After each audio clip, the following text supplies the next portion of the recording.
Welcome back to the Witch's Way podcast. I'm Jamie. And I'm Kat. And this is episode 79. And it was the topic of this webinar. Podcast. She's still at work. I'm still at work. is something happened to me this past week that caught me off guard. I was reading something on Threads, which is where I hang out for whatever entertainment and information. And it was something that a woman had written. And when I read what happened to her, I had this automatic thought that shocked me.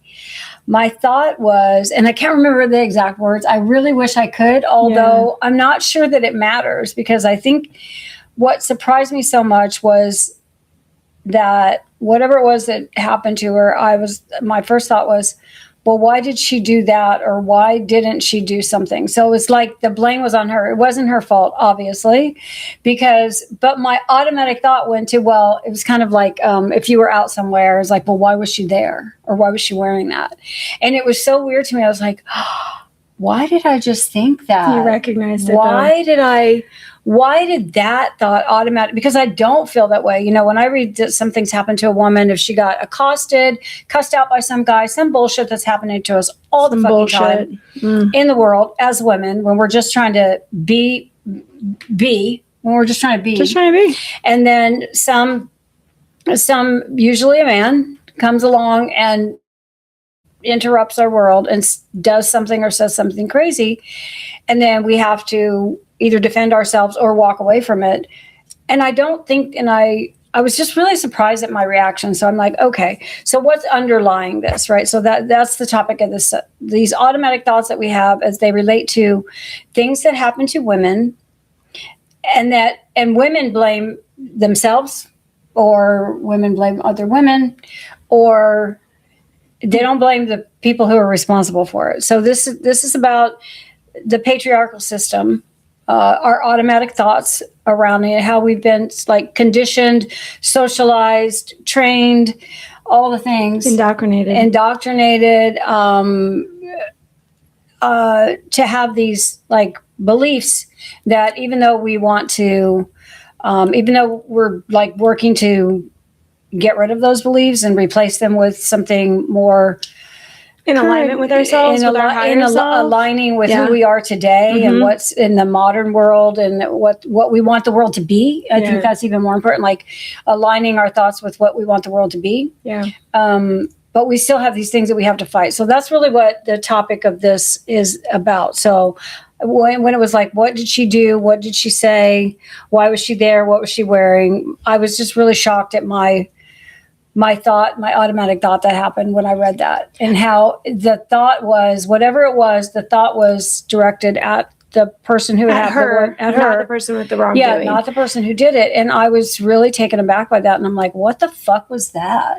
So seriously, I thought to myself, it shocked you. It shocked me. Right. It really it's almost like if I was to have a racist thought, that would shock me. If somebody did something and I said something really racist, that would really shock me, because that's not thought it in your head. It in my head, yeah. Because I don't feel that I'm a racist person. So Kat brought up an interesting thing when she told me the story. And of course, because I'm the psychologist here, I was like, hey, so automatic thoughts are things that we are taught. They're not actually beliefs that we believe in. It's something that's so integrated into us, we don't even realize we're having them. Yeah. Which the whole point of shadow work within witchcraft is to understand our automatic thoughts, the way that we process things, our habits. It can go from very deep things within us that we didn't even know that we believe until we call the situation out. We recognize it, which is what she did. So the beautiful thing that I told her, I was like, I know that for lack of better words, almost embarrassed herself to herself. I admit I did this, and this is fucking shocking to me, and I didn't really like it, and I want to understand why this happened, and how can I don't want to do that. How do I get rid of that? Yeah. And this is where, when we're talking about the patriarchy, which I want you guys to know that I'm still learning about what that means, exactly what that system is, versus matriarchal, and really understanding the roles of it, and that it's not, there's so much stuff online. Believe me, I've now inundated myself with probably too much. It's very heavy shit, because I'm watching things and I'm like, oh damn, that's a lot to take in. it's more than just the abuse of women. That's not necessarily what patriarchy is. So we're going to define a lot of things today, probably questions that you've had yourself, because there's a lot of terms that are thrown around. Like, what's an automatic thought? What exactly is the patriarchy? How do we define that? It's a system. It's not actually like just about hating men. So we wrote a very nice podcast centered around what happened with Kat and her automatic thought. And this is very much in line with something that I just did on Instagram, because I'm trying to understand what patriarchy means, sort of versus, or like why patriarchy and witchcraft seem to come up a lot in social circles. And I needed to understand that thing, because I've really stayed away from that, because I'm like, well, I don't understand it. I'm not going to talk about it. So I've been doing a lot of research to understand it as a system, when it started, what happened, why it's happening, and then how do we change it? Because I think that is where all the women today are moving towards. We really would like to get out of a system that basically takes advantage, oppresses women, tries to take away our rights, like making us second-class citizens, basically. It's what I think is what we're working toward. I think it's the evolution that's coming. Yeah. The evolution, the revolution, whatever it is coming, because women are fucking done. I mean, you go online and talk about the women who are no longer dating, who are like, fuck, we just men. don't want to participate in a system that fucking keeps us small. And witchcraft is part of that, right? So I think the resurgence of witchcraft was almost like a first spark of that. Yeah. Even though in America, technically witchcraft was brought back by a man. Great job, Gerald Gardner. Love you for that. But it's become something else, because even in his magical section, you can read about the abuse that he did. You can read about the abuse of these leaders who basically brought it all back to sex, which is why I could never follow Wicca. I just can't get down with some of the things, principles, whatever. But I really love what Kat has put together tonight based on her own experience, because as you know, this is a big shadow work year. This is uncovering the psychology of why we are witches, why we chose this path, things that have fueled that, how things change as you embrace more of your witchhood. And I just, when I first started practicing, I did it because it was freedom, and I didn't really understand what that meant. I just knew that it was not the religious rule structure thing that told me I had to be a certain way in order to fit and be accepted and be loved. Witchcraft was the answer for me to be able to be my authentic self. I am now 45, so I started practicing when I was 17, and I'm like, wow, how it has changed and how I've watched the world evolve around me, and even bringing my mom into it and everything that she sees now. It's like we keep uncovering stuff it's still beneficial to our growth. Like, you think you start witchcraft and in like 5 years, 7 years, you'll be like this amazing witch that just knows everything and you're done. You don't have to learn anymore. It's a continual learning process, because you get more stuff. I think you're always uncovering things about yourself that's the shadow work that were not in your purview. So something triggers it. There's a situation that triggers some thinking, some feelings, and all of a sudden you're faced with this, maybe a part of you that you don't really like, and you want to change. And I think that's what my journey only started 7 years ago with this. But when I look back, when I think of who I was 7 years ago at this time and who I am right now, holy shit. I have changed. I can't even tell you how many sheddings do you think you've so had? Many. I have so much snake skin everywhere. There's snake skin everywhere, all over the place. Of me shedding these layers of myself, and then as things go along and things come up, and I'm faced with situations, or there's whatever it is, and then I find something else. It's almost like they're under the surface, like they're in the ground, and then they're just kind of like, in the witch movie where it's kind of like, I'm thinking of Practical Magic, where the guy's like coming up from the ground. Oh yeah, there's like the ring, and then the boots, and then like the parts like of the him. Frogs. I just watched Practical Magic, and they bury the guy in the yard, but he keeps like coming to the surface, and I almost feel like that's what's happening and has been happening with me, is like these things, because I didn't realize that. I mean, I knew I had I knew I had growth I knew I had places where you I were could aware grow. of some stuff. I was aware of some things. Yeah, I was definitely as most aware of us some are. things. We know our little isms. We're but like, okay. It's really surprising to me how much just keeps being revealed. Yep. And I think this thing where I read this I read this post, and this automatic thought that I had, that me questioning the woman and what she was either doing in that situation or the decision that she had made or whatever it was. Like I said, I can't remember specifically because it was such a shock to me that my automatic thought was to blame her in some kind of way. And or at least to look at her behavior first before his. Like, well, why did this happen? What were you doing for this to happen? Yeah, like exactly. It was drawing more attention to her, which is victim blaming, which is something that is part of the witch wound. We're going to get to that later in the podcast on how the witch wound and the patriarchy and that system goes together with why we even still feel afraid to come out of the broom closet. And this is, in turn, the gist of this is that we're always just trying to keep ourselves safe. Know that all of the things that we have that could be bad habits or offset behavior or things that are basically systemic from the patriarchy that we have in us, it's because those things have been proven to keep us safe. And that's not a lie. When you're outspoken and the squeaky wheel and you're a mad woman, you draw attention, and attention for a woman can feel very unsafe. I speak from personal experience with that, and I know that I have kept myself small and quiet and invisible because I don't want the attention, because in my mind, attention equals unsafe. That's it. So as we walk through all of these great discussion points that Kat put out, this is probably going to be a long podcast. So I hope that you are driving a long distance if you're listening to this. If you're going to go for a walk, make sure that it's going to be like an hour and a half walk, because we're about to get into some shit. And we hope at the end of this that you, like us, get a better understanding of what the patriarchy is, how it has sort of embedded itself in our culture, our daily lives, where it's at in our schools, where it's at in media, beauty standards, like all this shit. We're trying to bring it all together in one podcast. And at the end of it, it's really about where do we go from here after we learn this? Because we don't want to leave you feeling bad after a podcast, right? We don't want you to like walk away from this going, well, we're all fucked. What are we going to do? We're going to make sure that we address how to move forward. Okay. That's what I have as the setup, because this is heavy shit. This is the first podcast that I actually feel more nervous about because it's so new to me. And I know I'm still going to be learning more. So, well, I mean, the word patriarchy, if you asked me to define it, I probably would have struggled, to define exactly what it is. Yes. I mean, I know in my mind what I would have thought is like men having control over women, like our whole, like it's men being in charge is what the short answer was, right? Men being in charge. Men being in charge. Well, but it's actually more than that. It's actually a little bit more than that. Yes. So simply defined, the patriarchy is a system where men have historically held power socially, legally, and economically over everyone else, over women, children, we should probably say white men. Because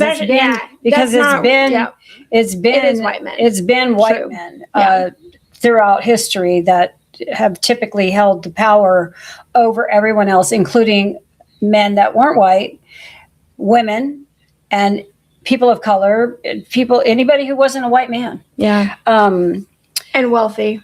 It's a system where men are given more power, authority, and value than women and everyone else. We're all taught to see that as normal. And so they're given the power and the authority to rule over, to lord over everybody else. So it's not that they're given a power necessarily. Did I write that? Did I say given? They are given more power. So that was where it started when patriarchy first started out. But men are given more value, which is what we're actually facing right now. Not just authority and power, because women are coming into power, minorities are coming into power. Like there are things shifting there. But one of the things that's at the core of this is men are given more value as a person, as a human. Yeah. Yes. And that we're taught to see that as fucking normal. So we're going to address that in like schooling too. So the gender. You want to know where this shit started from? You want to know where it all goes back to? What I believe? Yeah. What I believe? The Garden of Eden, where God made woman from religion. So this is where I think this is where it stems from. It's like from right there, women were diminished in the eyes because they were made from the rib of Adam, right? That's how women were formed, not their own whole self as a part of a man. So I think it started with religion, and we could look back at the history of religion and see how, just think of the stories that just even, you may not know a lot of history, but surely you know enough that, men ruled, they used God and religion, and then their maleness to oppress and control and wield power over everyone else. And that's what society valued. They valued those men, and everyone else was lower class, second class, or worse, or had no value. Yeah. So I put down a couple of things of like what it looks like. So when we talk about the fact that it is a system where men are given more power, but they're really given more value over everybody else and authority. It's like, who are you going to look to in the room?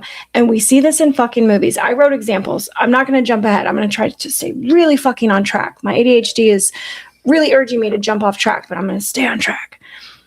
Men are often in charge in businesses. Like if you walked into a room, all of us would probably assume if there was a table of men, and I was taught this with working with David, how do you know who is in control? And when you can tell who's in control and who's in power, you're already fucked up because you've already done the thing that makes this fall into a category where there's going to be inequality of power. If you can know exactly who the powerful one is in the room, although with The Devil Wears Prada, I'm just saying we all knew she was in power because fucking Glenn Close. So but look how she's depicted though. She is. She's depicted as a total bitch. We're going to come to also names that we call women because that's part of the systemic part of it. So it's men that are often seen in charge, and we assume that they're in charge. So you've got doctors, lawyers, judges, priests, places where there's authority. Again, this is why I chose witchcraft.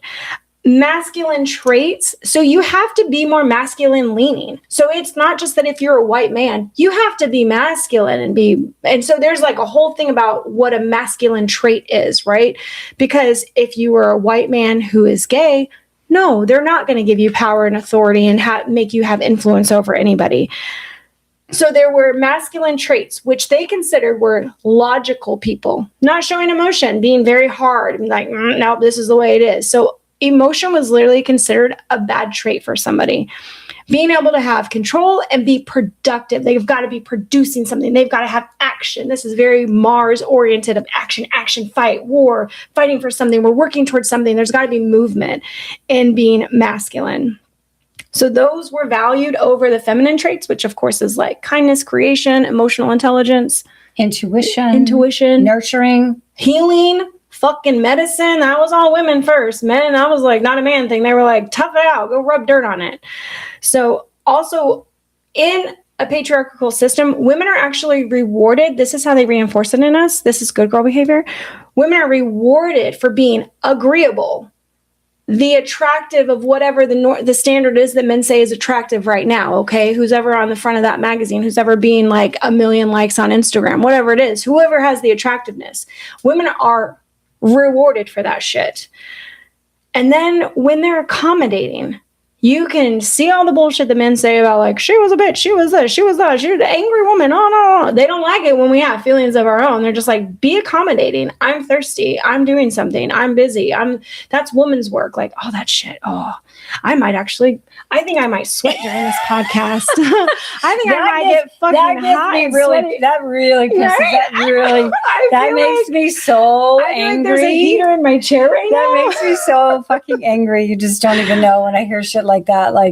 So women being rewarded for staying small and being agreeable, but then women are judged or punished anytime they are assertive, sexually like in charge of themselves and understanding. I remember I used to say that I masturbate for shock value around men because they would be like, you masturbate? I was like, yeah.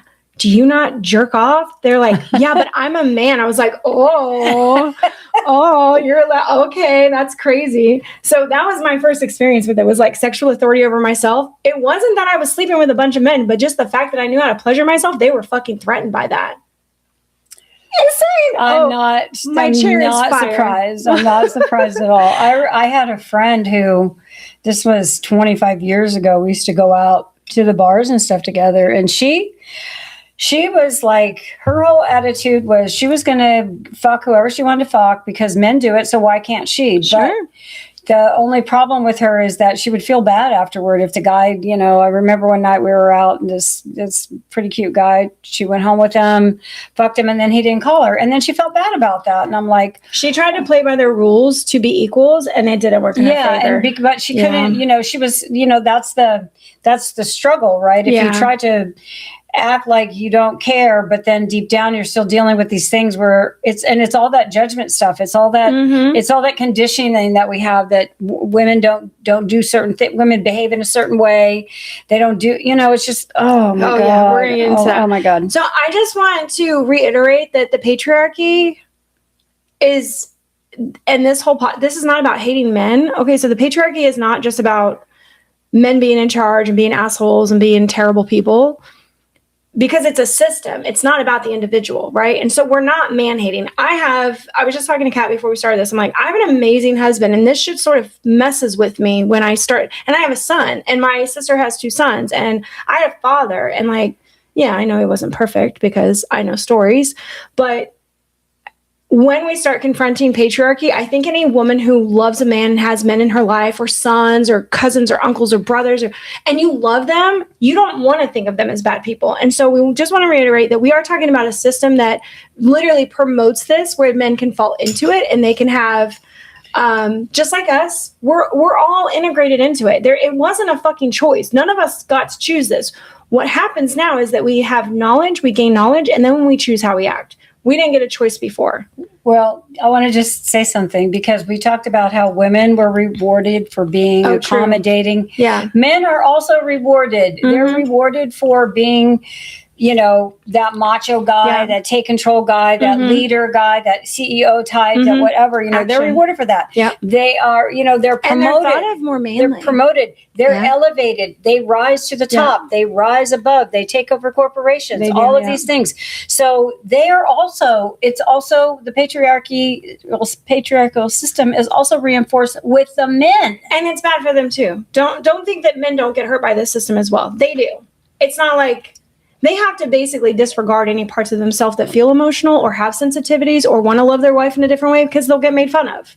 So there is something within that, like the good old boys club, which actually I don't know if that applies here. When I think of the good old boys club, I think of being in South Carolina. It's all the old white men sitting at the bar. So I was never in that system. I can't speak of it.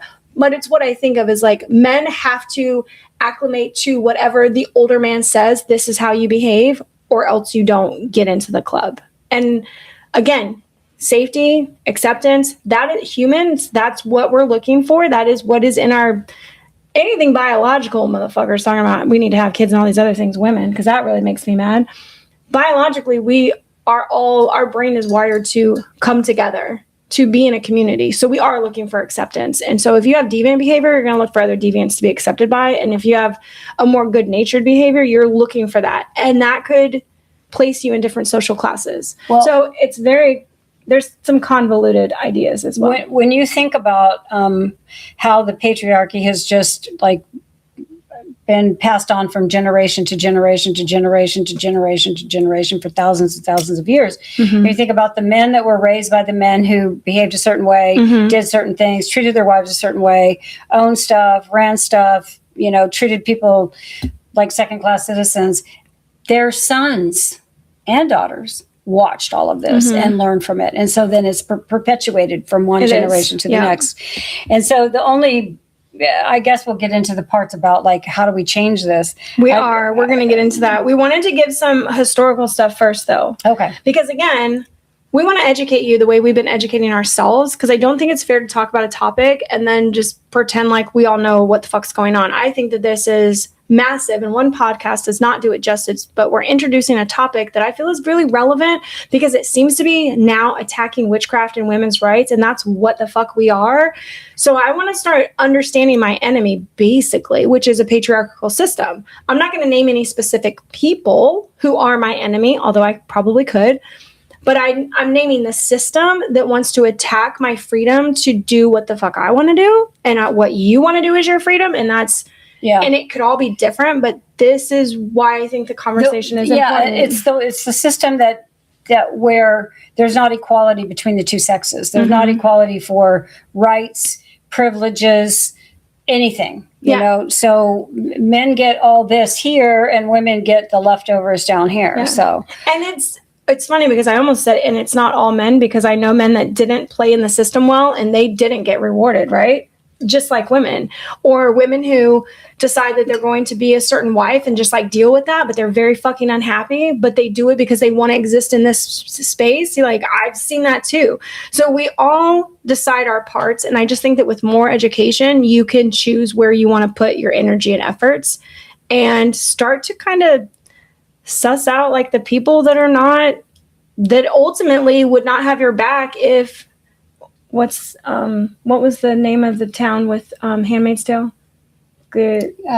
Gilead. If Gilead fucking happened, who are the people standing up for you and trying to get you out, basically? So that's where my head goes a little bit. But historically, Kat did this research, and historically for the patriarchy and what the system promotes is that women could not own property, they could not vote, and they were legally tied to husbands and fathers. So I want to tell you only how long it's been. So in the United States, the Married Women's not just women, but Married Women's Property Act was passed in 1848. Okay, that's like 150 years ago. 75. Yeah, somebody do the math. I'm not going to pass. In various states, only in various states, allowing women to control their own property and earnings. Only if they were married, though. But yeah, you had to have a married woman. So you had to have a husband, but all other women were, either controlled by their fathers. So they had no rights. We didn't get the right to vote until the 19th Amendment was passed in 1920. And when you think about when we got these rights, the switch didn't flip as soon as we got the right. It took years, just like with any other laws that are passed. It takes years for it to work its way into society. So just think about how long, if the Married Women's Property Act was passed in 1948, when women started actually to benefit from that. It was probably a generation before you actually saw women in society being able to take advantage of that and seeing it manifest in their lives in some way. Same with voting. Yes, we got the vote to right, or the right to vote, but what kind of impact were we having as women on the political systems and the laws in the country? Probably not very much, because it was probably years to a generation before we really formed organizations and started looking at what laws do we want, what laws do we need to protect us, our families, and the things, what did we want out of society? What do women want out of society? Because until then, men were making all the laws. They were deciding how things were going to be. So women had to find their voice. They had to organize, even though they got the right to vote. That it would be rare that all of a sudden every woman went to vote, because I also thought about the influence of her husband, father, everybody else looking at her being like, you're not going to go do that, right? You're not going to be one of those people that just you're not just going to become that person now, right? That's what happens with families when they choose political sides as well. And no matter your political stance, when your family member is in opposition to your beliefs, big fucking rifts happen, right? It tears people apart. So if a woman did want to go vote, but her husband was like, my wife is not voting, you're not going to do that, right? You're still under his influence, even though technically you have the right to. If you don't feel safe to go do it, there's not going to be some kind of repercussion, you're not going to go do it. So I also think of that. That's why it probably takes a whole generation, a whole 25 years before new women are raised. This is now the law. This is sort of okay. I'm not even going to say it's okay.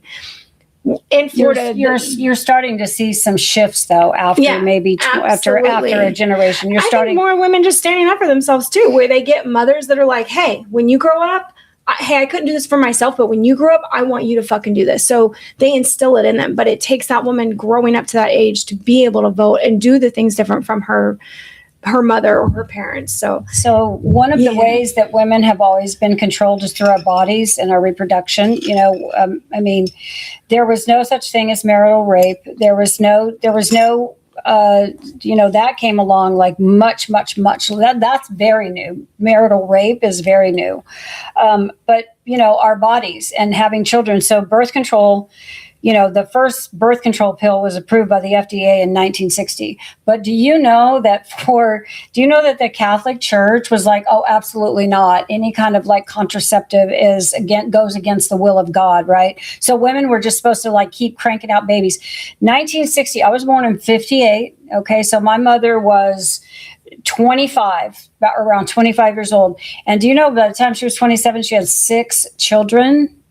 By the time she was 27, I think actually she was 26 when my youngest brother, 6 kids. And that was the norm when I was growing up. Everybody had huge families because even though birth control became available to women, and this says women gained control over their reproductive rights. Yeah, again, their reproductive health. Again, things don't change quickly. You get the access to birth control, but now you're fighting against now you got to deal with the doctor. And we were the doctors. They were all male doctors. Well, you don't need that. We're not going to give that to you. You don't have enough children. Yeah. Like, it's like you can't get your tubes tied. Yeah. Even now today, now today, I read stories of women who cannot get their tubes tied because the doctor says you don't have enough kids. It's like women can't make their own choices. Yep. 1963 is when the Equal Pay Act was signed into law.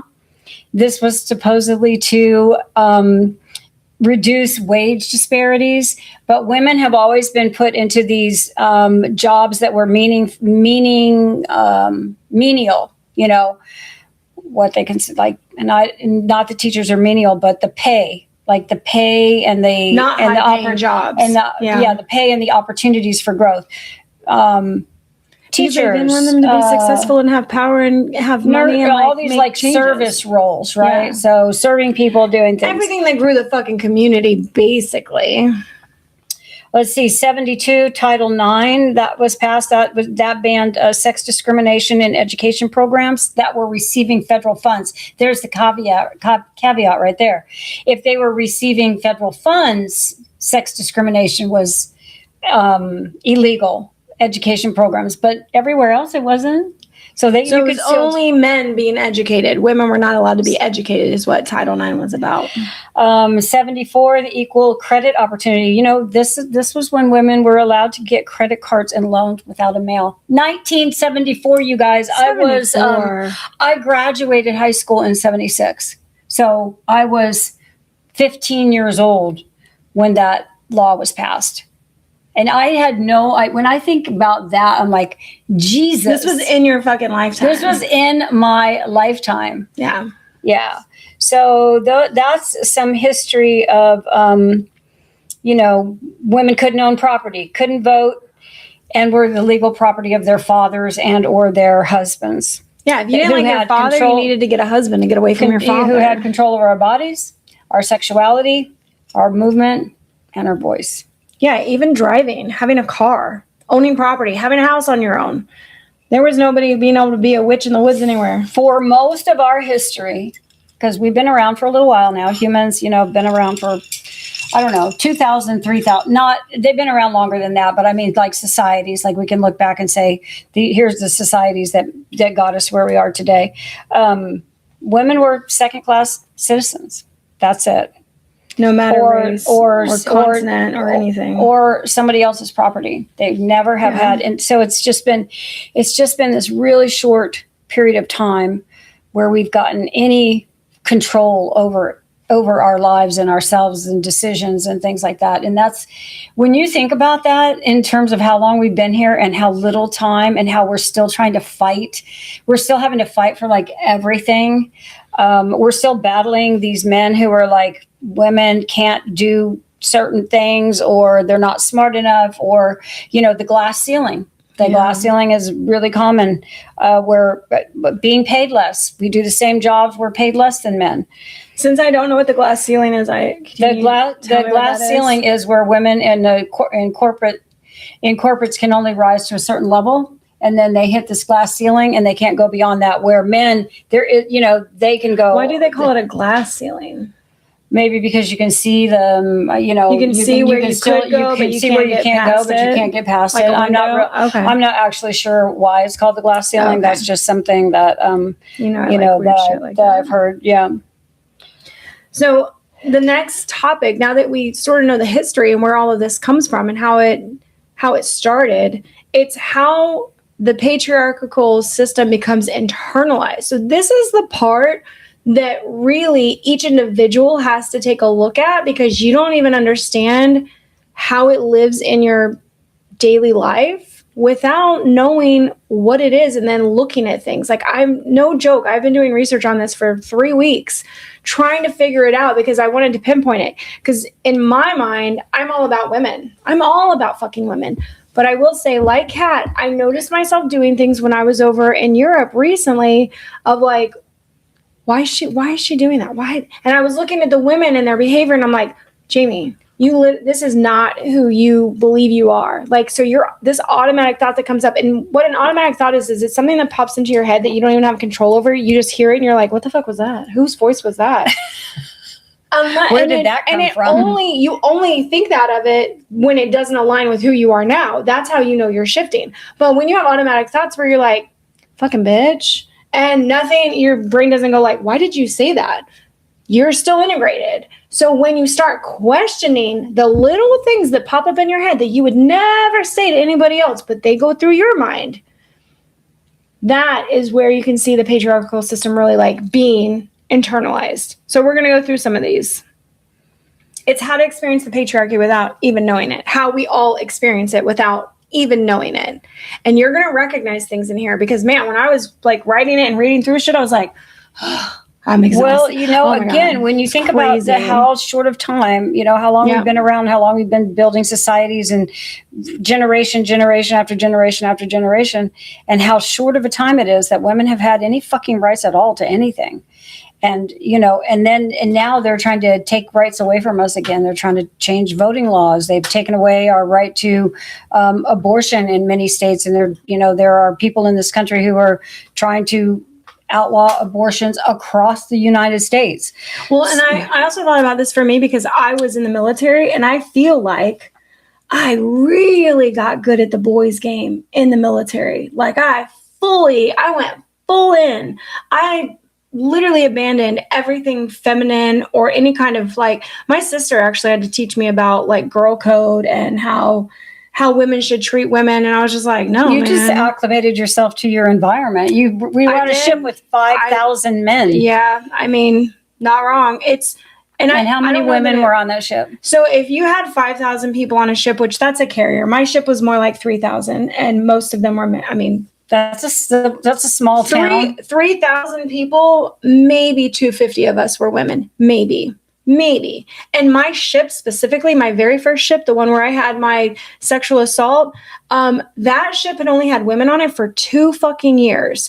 And the big thing that you're told when you get there, and I didn't realize this until I think I'm just realizing it right now. The fucking thing that you got told when you got there was that, yeah, so there's the first wave of women, because women weren't really allowed on ships in the fucking Navy in 1999. Now, I will say there are some places that me as a woman would not want to go. A submarine. I've been on a submarine. I've seen how fucking tiny that shit is. You shouldn't live in that close of quarters. It ain't healthy for nobody. But anyways, on my ship, there is space. There's gyms and there's multiple cafeterias and there is space. But the first wave of women, they would always tell you this. They sent 100 women to a ship with 3,000 men on it. And the story they say is every woman but 3 left pregnant. And I was like, damn, why? What? Why? You're not supposed to have sex on the ship when it's underway. You can have sex when you pull into port, but like you're free to really do whatever the fuck you want. You just can't sleep with people higher up than you. But they tell you that story as if to say, this is what we think of women. You guys come here, you can't control yourselves, you sleep with people, you get pregnant, you get off the ship. The other way of saying it was women don't want to be on ships, so they get pregnant, so they have to be kicked off. Because as soon as you're pregnant, you got to go. Like they will air flight you out of there the moment they find out you're pregnant, because it's a risk. You can't. It's a risk. So I was the third wave of female, or now by this year, on year 3, we were getting normal billets where women filled roles, right? My division was 56 people, and we had 4 females, just 4 out of 56. So that was my actual division. I had 2 females in charge, 1 chief and 1 female officer, neither of which were respected very much at all. They had no authority. They were just women in their roles doing what they could. So I feel like when I was in the military, I really did integrate and I loved being called a bitch. It was a compliment to me. I was like, fuck yeah, I am. Like, what are you going to do? I felt like that was an authority term for women. I was like, that means you can't get over on me. You're not about to I'm not going to be all sappy, emotional, and feel sorry for you. No, you're going to follow the rules just like everybody else should. So there were things about it where it really made me disconnect from women, I became less emotional. I definitely took on more male, masculine traits as far as making decisions, being very logical, not thinking with my heart. My intuition, that was extremely fucking hard, you guys. My witchcraft practice during that time, I lived in a bunk and I had a very small section, and honestly, it was just about me and trying to work on my psychic abilities, my dream work. I didn't do spells at that time. I wasn't celebrating the holidays. I wasn't allowed to have crystals. I was allowed to have maybe 2 books. That's it. And this was also a time when witchcraft wasn't really big, right? So there weren't a million books out there. I don't even know how the fuck I'd survive now with all my things that I want. But I had a dream catcher that was allowed. That was you're allowed to have a few personal items on your bunk, and that was one of them. And it was a time when everything for me really had to stop, and I was allowed, because of my rank, I was allowed to have a house out in town. So I had more things, I had my tarot cards and I had my journal, but in my day-to-day life, 8 months out of the year, not allowed. Had to shut that part of myself off. And I see now the damage, I see and I understand, and fuck. That's why I'm in therapy still. That's why I'm going on year 10 of therapy, and I love that for me. Okay, so we were going to get into how the patriarchy becomes internalized. All of these stories, though, is how this, our experiences. Yeah, because we're not just taught beliefs, we absorb them, right? You're around it for so long, you just learn that that's the way it is. Have you ever fucking heard that saying? That's just the way it is. That's just life. And people basically tell you, stop fighting it. This is the way it is. And hearing that enough, you're like, oh, okay, well, you're not going to change it, so give up and acclimate. Yeah. The next one is we're socialized in the patriarchal world, right? So we this is about watching every other person integrate into the world, necessarily not question it, or when they do, it's just, we have girl rants and we bitch and stuff, but then we don't do anything different. We go to work and do the same things. What powers do we have really to do anything, to change anything? It was, like you said, part of surviving was learning to stay safe in those in that type of a world, you know.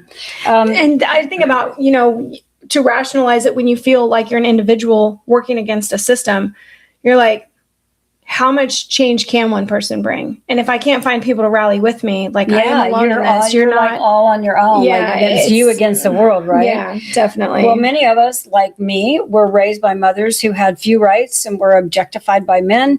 In my family, there was no talk of college or career. My mom had 6 kids. I thought that's what I wanted. That was the only thing that was presented to you. That was the only, I just didn't know to ask or think of any. Nothing was discussed. There were no examples of that in my then this when I was really little.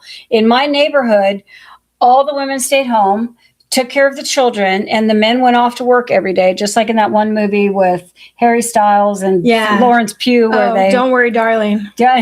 Where all the men, yes, at the same time. Yeah, they all drive out of the driveway, and the women stay home all day and would do whatever women cooking and cleaning, all the women jobs. This is literally when my neighborhood was like when I was growing up. All the men left first thing in the morning, and then they all came home at 5:00. And the wives were waiting at the door with a pitcher of martinis and telling the kids to scram and be seen and not heard. I put that in here.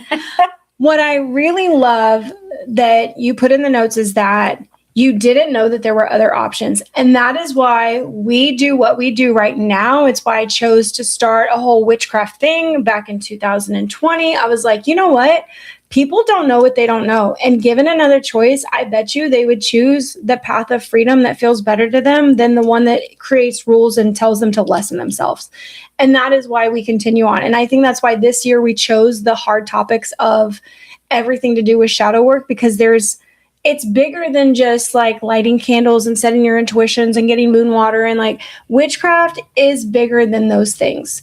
The tip that I have on witchcraft for all of us is to, yes, do the things that in your daily life are amazing, that feel great, the small rituals, the spells, your manifestations, your mantras, but truly to fix yourself, to understand yourself. And I said fix yourself, which I don't know if that's quite right, but I think that I'm fixing myself. I think it's evolving. It's evolving. It's to evolve yourself, not fix yourself. There's not a fixing.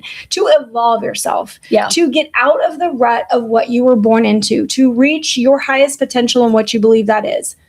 That's this work. That's going through all of these really fucking tough stories. That's addressing all of these things. That's what this year is about for me. Because I'm being bolder than I ever have. And I think in all the years before, I was like, don't make anybody upset. Don't like let people's feelings get hurt. I miss fucking people pleaser, you guys. I'll fight that probably till the day I die, unfortunately. But so I really like that you said there were no other options, because that is our purpose for all of this today. That's what I believe my purpose is now, is providing women with options and letting them know that they don't got to stay the same. So here's the big difference. Just think about this juxtaposition here. Me being raised in a neighborhood where all the moms stayed home. Every family was, 4 to 6 kids or maybe 8 kids. All the women stayed home. The kids ran around the neighborhood. The women wore dresses. They still love that. And then the men went off to work. Now contrast that with when I was raising my children. Women were now in the workforce. Women were working 2 jobs. Women didn't have husbands. So the things that my children saw and my daughter saw was completely different than what I grew up with. Yeah. So I don't think injustice. I don't think they ever grew up thinking, I just want to have a husband and kids like me, because that was all that I saw. Never. Jamie wanted to travel the world since she was... I never wanted to get married or have kids. Ever. That was my goal in life. Don't ever get married. Don't ever have fucking kids. Ever. And I've been honest with my son about that too. I'm like, I don't know why for just like 4 months, 1 year, I decided I wanted a kid with this guy that I didn't stay with, but I'm glad I have you. I love you and you're my purpose. So it is really weird the way those things come about. But even today, I don't want kids. And even getting married to my husband now, that would have never fucking happened. Never. And I told him, I was like, why do you want to marry me? Do you even know me? Like, what? But we are very well matched. Very, very well matched. And that's it. And I told him, I was like, there will never be anybody after you. I fucking hate men. I don't even like them. I don't know how you got through the door. All right. So let's circle back to how patriarchy becomes internalized and talk about some of the sources of that. So the parents, sources. We just talked about parents, right? My parents, me as a parent, now my girls as parents. So I wrote this in here that the outside approval of your parents, what is now coming into psychology today is fucking approval, you guys, because now everything is seen. So we're a little more out there, right? We're not listening as much, but now we're trying our own actions and then seeing if people approve of it. So we've got a little more of our freedom where we're like, I'm going to go try this. And if your parents are like, are you? Oh, you're choosing that over med school. Oh, is that what's best for you? So they don't tell you not to do it, but they're not going to approve of you and they're going to make you feel like you're not loved. So your parents are able to do this by basically saying, I don't know, since I'm not going to approve of you, that's going to feel like I don't love you. And for us, remember our human creature side, we're like, we want to band together and create organizations where we fit in and we're loved. So that's the tribe. The tribe. It's a part of our DNA where that's in us. That is, if you weren't part of a tribe, you couldn't survive. It's safety. You didn't survive in the world. So parents really show us that you need to earn your place wherever, in your job, in your household, but you need to earn something. So there needs to be action. There needs to be this thing that you do for others. You need to be valuable in some sort of way. And that is where for women, we get the good girl behavior. My daughter's a good girl. She does. Oh, my daughter's a good girl.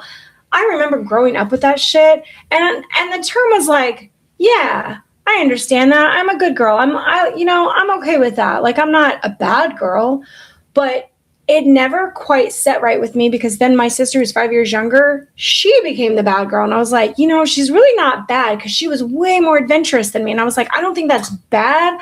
I'm just not bold. That's what I actually thought. I was like, my sister is bold and I'm not bold. I'm like safe. I'm like quiet. And that was just my nature. But being raised with that good girl mentality that you need to be a good girl in order to be liked. Your parents give that to it. Our parents give that to us. Not that you did. You didn't want fucking trouble, but my mom told me when I was younger, you guys, she said, Jamie, I'm going to need you to be a little bit bad because if you're not, you're going to die. Like the good kids always die young. So I'm going to need you to do a little bit of bad. So she literally encouraged me to be a little bit bad. I can't believe I told my kid that, but it's true. Like only the good die young, right? Yeah, she said that to me and I loved it. So I ran away for 4 months. So another place where we see that we get this internalized patriarchy, religion, you guys. Religion is like a whole podcast, a whole huge thing that is just good shit. The thing that I put down with religion that I see time and time again, because I have subjected myself to these fucking people talking and I don't like it. Because I definitely don't want it to integrate my feed, unfortunately, but I want to see what they're saying is like, why? And do you know that it always comes back to like, do your biological duty. Women are made to have children, which number one, not all women actually can have children. I know somebody who has gone through 5 years of hell trying to have a child. It has not been easy for her. And now it has costed her a lot of pain and suffering to become pregnant. And that's how bad she wants a baby. And so that's her journey. So no, not all women are made to have fucking children. If science hadn't intervened, she wouldn't have been able to. And there are other women who are literally hooked on fucking heroin and crack and all kinds of shit, popping out 7-8 kids during their lifetime. So it's just the most ridiculous thing to say that that's a woman's biological job is to have children. It's not. Oh, there's a whole conversation going on right now about the declining birth rate in the United States. So this was a couple of weeks ago. It was all over social media. Oh my God, the birth rate has dropped for 15 to 19-year-olds in 20 years. The birth. Well, hallelujah. We worked on that for such a long time to stop teenage pregnancy. Yeah. But now there's this contingent of people who are like, we can't have that. We can't have like less children. We need more people to have babies. Hey, you 15 to 19-year-olds, you need to start popping out kids again. What the fuck? Like we went through a whole thing where we were like, stop teenage pregnancy. Yeah. Stop teenage pregnancy. We worked so hard on that. And now, my mom worked really hard on it's that. Like flipped around. Yeah. I was ready to put my girls on birth control the minute they started their periods because I did not want to have knocked up teenage daughters, Yeah. Thank you. And listen, I'm very grateful. That was one of my major goals in life was to not have a knocked up teenage daughter because I didn't want to raise the child. I didn't want to be raising my child's child, Also, I knew what that would do to them. So, yeah, it's I wasn't naive about sex, because I was very promiscuous when I was like, I started having. Yeah, it's not like she told us don't have sex. She's like, don't get fucking pregnant. That was it. If you're gonna do it, you need to be on smart birth about control. It. Yeah. Which we can then go into the whole. All right, then we have media, the competition between women for jobs, popularity, thinness. The media. Oh, gosh. Who they push to the forefront of like, this is the it girl, right? I don't know that they use that term anymore, but that used to be a thing back when. I'm not even sure if that magazine Cosmopolitan is even out anymore, but there used to be this term in the 2000s when I was in my 20s that was like the it girl, and that's what we all needed to aspire to be like. And I'm like, that couldn't be farther from what I want. Like, I don't fucking understand that. So media really pushes this idea, and we see it so much. This is another indoctrination of like, it gets to you because it's what is in your face every day. So it's what we think we should expect from ourselves, which we're going to get to the other bullshit within the beauty industry. But media really pushes that. The news. Do you ever see heavyset people on the fucking news reporting on anything? How many minorities you know what I have to watch every day, you guys? I want you to pity me for a second, but I have to watch that channel of money markets and whatever, because my husband is a certified financial advisor, planner guy. I have to watch those stupid fucking people. And every single one of them, except one, they're all white males. And then one is a white lady. And I'm not going to judge her by any means, but she just fits in the role and talks the same way as them. And it is all just, oh God, I don't even know why I started that. Every time I think of it, it drains my soul. Well, if you look at all the women, or most of the women who are newscasters, just go look at the group of them. They all look like the same. They're all they dye their hair blonde. I mean, they basically just they're clones, and they're gonna do whatever the producer says because they want the job, right? So the men have the control over. Well, you're not gonna be a this. Then you got to do this. Oh, the fucking Hollywood shit. Well, what about the whole modeling agency? Nope, you need to lose, the whole modeling world. I went one time to be a model, and I weighed 120 pounds, and you could see like my ribs, and they told me I needed to lose 20 pounds. I'm like, okay, I'm already like really skinny, but she was heroin chic at that time. What was really desirable. But yeah, it's like you can't even do more. I never ever wanted to be any of that ever. Honestly, I was like, where can I find the girls who don't want to brush their hair and want to dress in boys' clothes and not get stared at? She was always a tomboy, though. I was, yeah. I just didn't. It just felt so unimportant. I was like, why do we got to care about this shit? The education system, our education system. Yeah, schools. School, college, advanced degrees, everything. The programs that you get into. You don't find as many women as you go higher up in education. And I just want to shout out to my goddaughter who is now in a master's program. And so she has exceeded me. And I'm so fucking proud of her. Love you, Taryn. Just go get that shit, girl. So anytime that we can continue and not be discriminated against, and we have women that back us, because ultimately this is what I feel is my job now on earth, is to back other women for everything that they want to do. And anytime that they want to break standards and just like get out there, I'm like, fuck yes, how can I support you? What can I do for you? I have such high hopes for the young women of today. Yes, and I just want to do anything I can to help them. I really do. I really think that they're going to be the ones, they're going to be the women who are like in their early 20s right now. Yeah. I think they are going to be the ones who really see the changes that we've all been, my generation, my daughter's generation. Yeah. Really, we've been working for this for you guys. We've been working for it, and they're going to take that and they're going to run with it, and they're going to change the world. Yeah. That's what I truly believe, because you know why? You know why that's going to happen? Because they have witnessed their mothers, their aunts, their grandmothers, they've been a witness to all of these injustices. They have that women have, and discrimination that women have faced. Yeah. But it's why it's really important for us to continue to talk about it. Like, don't let up on the conversation. I don't want to keep quiet about this. I just realized how important it is for all of us to have a voice. I want every woman I know to start a fucking YouTube channel and start talking about the things that are important to them. All of that is free. You can put yourself, your ideas, your beliefs, the power of it, the inspiring younger women, tell your stories. I have been saying this from the beginning. Your stories are what is going to empower the women who come after you. That's it. Because when they hear that shit, they can learn from it. And then they don't have to do the hard lesson. Like, you've already done the work. Give them the story so that they can continue to grow. So I want to talk about this classes that are geared toward gender separation. Yeah, because I get pissed about that. Listen, when I was in high school, I remember taking, and I excelled really well in this business class. So this business class that I took in high school, it was all like secretarial stuff, like learning how to use a mimeograph machine, which was before fax machines, which had the big drum. If any of you are like in my age and did that, it had the big drum and you put the paper on it, and then the typing and stuff like that. So we were all, and then the guys were over in automotive welding and shop. There were no girls over there. Right? The girls were all in home ec or the business. So yeah, this was high school in the mid 70s, right? No, because in the 90s, these stupid fucks. This still makes me mad, guys. Way. Yes. Okay, so this still makes me upset. I grew up with a mom, okay? She didn't have time to teach me everything she knew. She taught me the most important shit and then was like, Jamie, you're going to need to do the research yourself. And I was like, can we buy the Encyclopedia Britannica? She was like, girl, that is like $2,000. No, you're going to need to figure it out at the public library. I was like, great.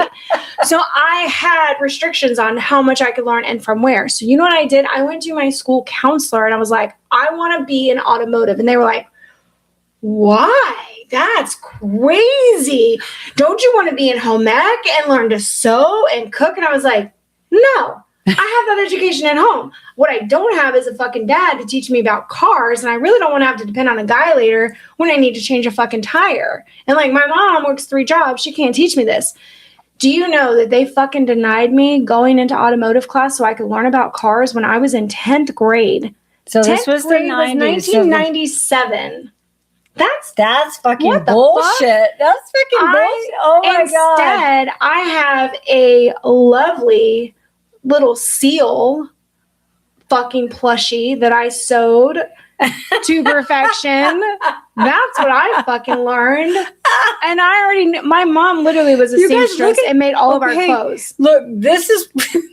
Yeah. Didn't get to learn shit about a carburetor or an alternator or how to change a tire. I thought that I did not remember that. Yeah. I'm sure I knew about it when it happened. You did know about it. You were pissed. I cannot believe this. Like, okay, we're almost to the 21st century. Yeah, and we're still not letting young, high school girls take shots. I made a case. I didn't have a dad. I had nobody who was going to teach me about fucking cars. I had a good case. You guys, Jesus. Again, hot blood from that. I still get mad because it wasn't, and you know what they thought, of course, this was what was more fucked up. Not that I had any interest in boys, but they were like, it would be very distracting to have a girl in the class when it's all these boys. Like, what are they supposed to do? I don't know. Mind their fucking business, maybe. Well, there you go. So the boys' behavior is our responsibility. Yes. So a girl in the class would disrupt things too much. You would stand out. Unfortunately, Jamie, we get it. Oh, we're so sorry to deny you, but it was probably not good for anybody if you go learn about cars. And this is the thing that we are not yet teaching boys. We're not yet teaching boys to, instead of expecting girls to alter their behavior, we're not teaching boys to be better behaved, right? We expect the girls to be the good girls and the boys to be the bad boys, and that's how the world works. And that shit, we're done. We're done. Those days are over. We're changing that. It's already started, and it's going to just continue to accelerate this thing where women are just done with that. I don't even know if they do home ec in school anymore. I don't know either. Anyway, I know that school has failed my nephew, who is older than my son. It failed my son, who got his GED, and now my other nephew is in it, and it's fucking failed him. So I didn't have faith in the school system when I was in it. I fucking played along. But honestly, like, there's got to be a better way, because at least where I've been, and that's Kansas City and in Sarasota, Florida. So those 2 school systems have fucking sucked. Hind tit, okay? Bad, horrible. Just, it's not about the student. It's about, you need to pass the FSA. You need to pass this. We just need you to pass the tests. If that is the goal of school, you're not learning shit besides to get the right answer. That does not allow for free thinking and problem solving. I've got many problems with the school system. But what I put down, school feeds us a stereotype, as we just talked about with home ec and automotive, right?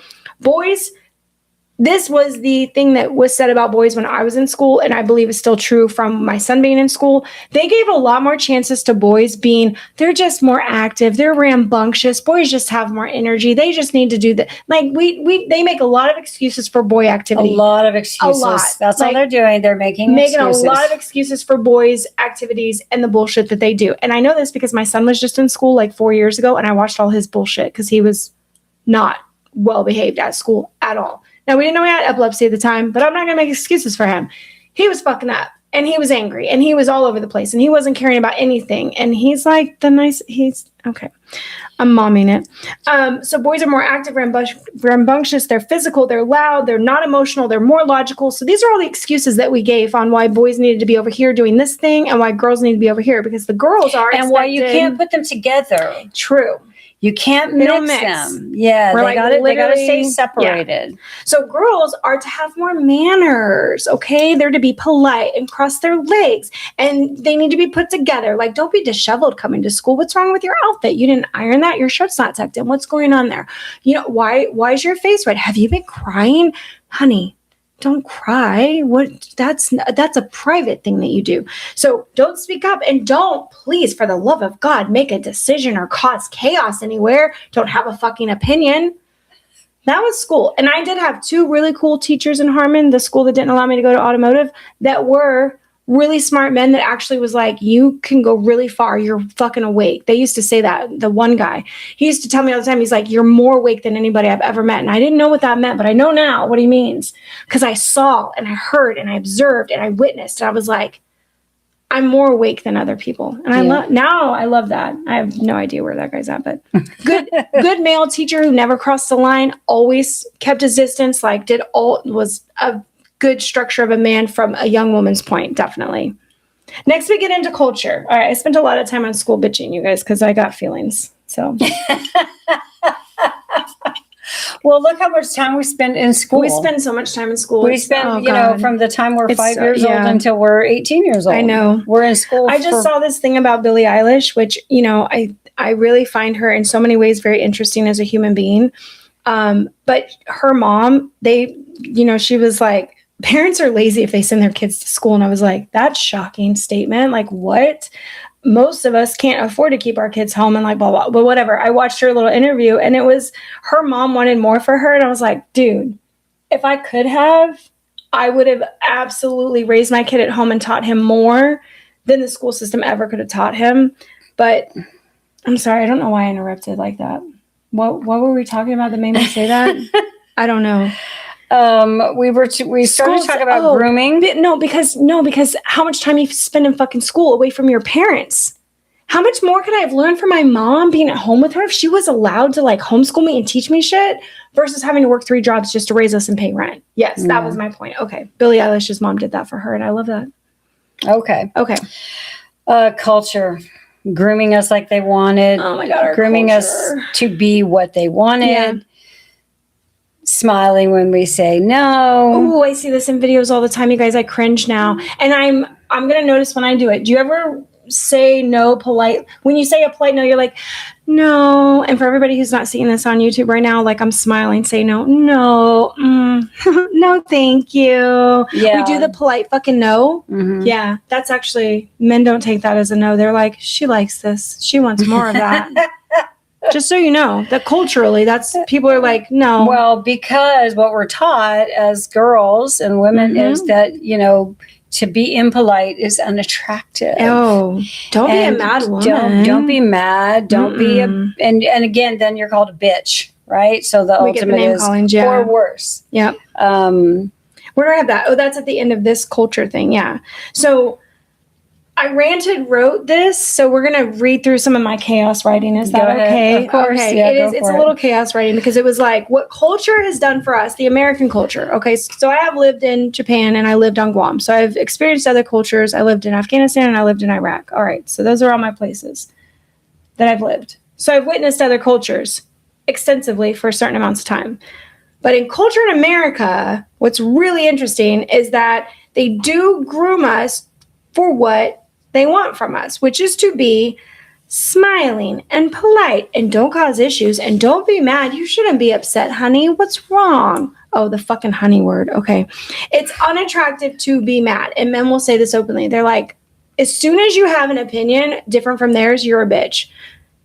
They want to keep us tired and constantly second guessing ourselves. Okay. Because there's guilt around resting. So you can't rest as a mom, as an employee. You're not allowed to just take a day off because mental health or you guys in other countries, there's so much geared towards mental health. There's just like people really understand that. In America, we're the fucking hustle culture. Okay. It's like, no, you shouldn't be resting. You should be doing stuff. 4 hours of sleep is all you fucking need. That's why we're all getting cancer and dying. No, sorry. Just kidding. Be responsible for other people's feelings. That's a huge one here. We're taught to absorb other people's feelings and then manage them. So I actually said to Cameron today, all right, short story. I'm going to make it short. I was sitting on the couch doing all my bullshit. My butt cheeks literally hurt from sitting on the couch that long. Okay. Personal information. I know you guys, but like when you sit a long time, my butt just hurts now. I don't know. I'm 45. It's just like my cheeks, the muscle, or I don't have muscle. I don't know what it is. So I decided I would take a break and I didn't go into the garden like I wanted to. Instead, I went and laid on my bed on my stomach and continued to fucking work. Then my kid goes, Mom? And I'm like, I'm in my room with the door open. I was like, yeah. And he comes walking in. And so because of the way that I was positioned, I was like, I'm in a dress. Like, I'm in the same outfit I'm in a dress. So I sort of sit up, but then I adjust. I was like, oh God, this all looks, okay, well, that looks like I'm waiting for a man to walk in. I judged myself so harshly. So by the time I adjusted myself 3 times before he actually got to the door. And then I'm smiling because I'm uncomfortable. Like, yeah. And he's like, are you okay? I was like, yeah, I was actually just adjusting my position so I could manage your feelings when you walked in and saw me and how I was sitting on the bed. And so I said it in a way that was like, oh, fuck, I've been doing too much research because I knew why I did it. I was literally adjusting the way that I looked to make sure that he didn't feel uncomfortable walking in on his mom in her bedroom, sitting on her fucking bed, working. And I just, like, I went through that. Yeah. And that was when I realized it. So that's my story of, like, we really take on other people's feelings. Yeah, being responsible for how other people feel. Like, yeah. If we're standing a certain way, if you stand on, okay, you guys, you know what? Try this. Stand in front of people with your fucking hands on your hips and just see how they respond to you differently, because that body language is saying something to them like, are you okay? Are you offended? Are you mad right now? What's going on? So there are lots of subtle ways that we can present ourselves that end up giving other people feelings, whether it's comfortable for us or we're just like, we're fucking tired, so we look exhausted. Why do I need to worry about, you don't need to ask me about that. Yeah, if I look exhausted, I am. Like, don't make me manage myself so that you're comfortable. But that is something that our culture has taught us to do, okay?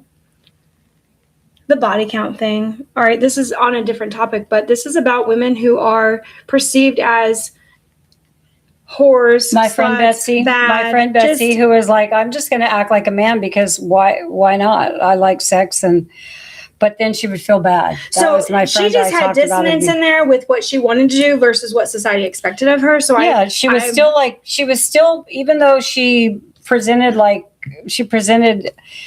she was all cool with it and everything. After the fact, she had certain expectations of what would happen. And when the guy didn't call her, then she felt bad about what she did. She felt less than. She felt in some way like she was used, when really it was her who initiated everything. She decided it. She decided. She was like, I'm going to his house. I'm going to fuck him.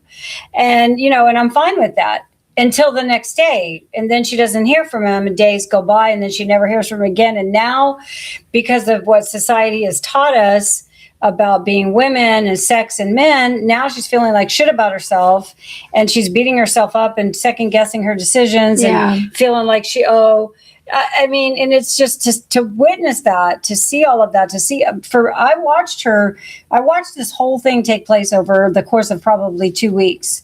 The go out, the meet the guy, the go to the guy, and then her have this expectation of something happening after. And then when it didn't, then I watched her get depressed, and then heard her talk about, and it was like, fuck.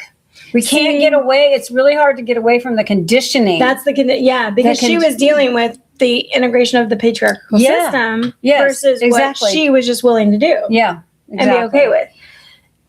And this is where we start spinning, we're like, I mean, so our culture, there's many cultures, but in Europe, you guys, I've just learned that the people in Europe, they are not as uptight about sex as we are. I think in America, or at least what I've been exposed to as American culture, I think that we have a much more uptight religion version. That's because of religion. Yeah. And what's weird? Like, I've been in Europe now for 5 years going on. 5.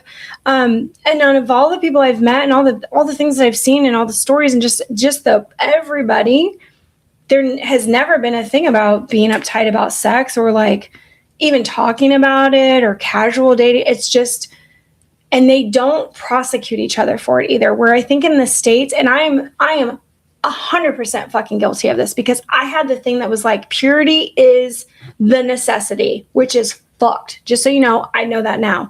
But I don't think that it was purity in my mind. What I think it was safety. I didn't feel like because I had been sexually abused, I didn't feel like sex equaled love or kindness or care. So it actually made me more resistant. So my sexual assault on myself was what actually kept me more chaste, or like just, I hate to say virgin-like, because that's not it at all. When I slept with somebody, I was like, I'm doing this. This is my fucking decision. It wasn't It wasn't not my decision. But you also had like this rule that you made for yourself that, you know, you could never sleep in your whole life more than 5 people in your whole entire life. Now, where did that come from? I don't know.